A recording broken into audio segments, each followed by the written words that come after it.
Hi అండి, అందరికీ నమస్కారం. మనం ఈ వీడియోలో మానసిక సమస్యలతో ఇబ్బంది పడుతున్న వారి కోసం మనం తెలుసుకుందాం. రేపు ఒక్కరోజు ఈ విధంగా గనక చేస్తే మానసిక సమస్యలతో ఇబ్బందులు ఎదుర్కొంటున్న వాళ్ళు ఉపశమనం అనేది కలుగుతుంది. రేపే గాయత్రి జయంతి. హిందూ పురాణాల ప్రకారం గాయత్రీ మాత జన్మదినాన్ని పురస్కరించుకొని గాయత్రీ జయంతి పండుగను జరుపుకుంటారు.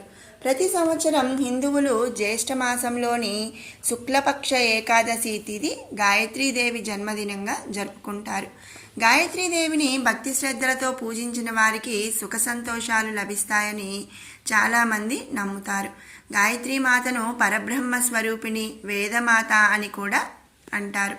ఎవరైతే మానసిక సమస్యలతో ఇబ్బందులు ఎదుర్కొంటూ ఉంటారో లేదా తమ జీవితంలో గొప్ప విజయం సాధించాలని భావిస్తారో అలాంటి వారంతా భక్తి శ్రద్ధలతో గాయత్రీ మాతను పూజించాలి.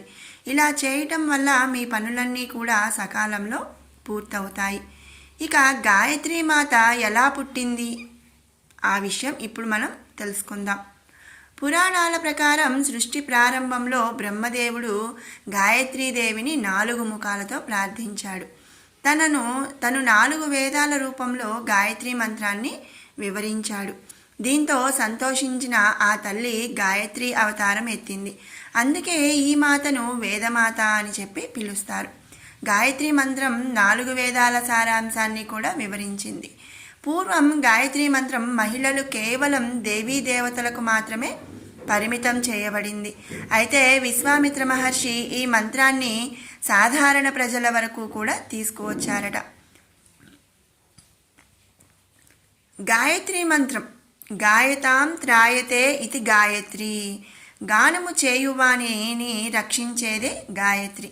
అనగా గొంతెత్తి బిగ్గరగా రాగ భావ శృతి లయయుక్తంగా పాడవలెను. కానీ నసుగుతూ సణుగుతూ వినబడినట్లు ఉచ్చరించుట సరైన పద్ధతి కాదు.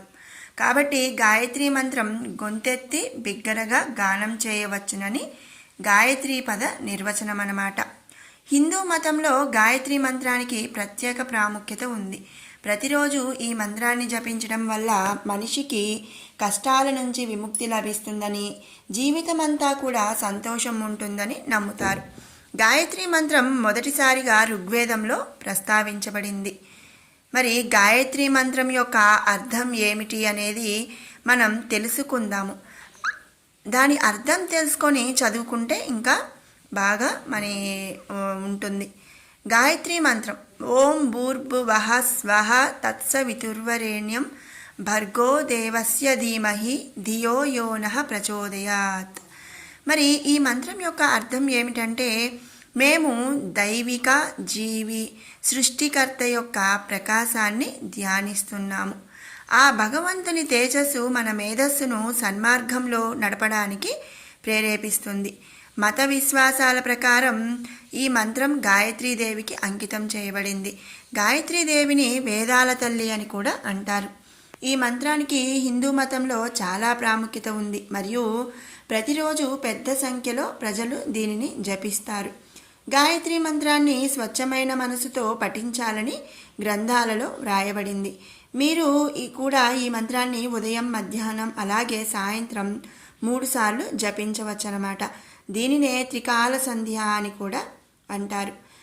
విన్నారు కదండి, మానసిక సమస్యలతో ఇబ్బందులు పడేవాళ్ళు గాయత్రీ మంత్రాన్ని జపించడం వలన సుఖశాంతులు అనేవి లభిస్తాయి.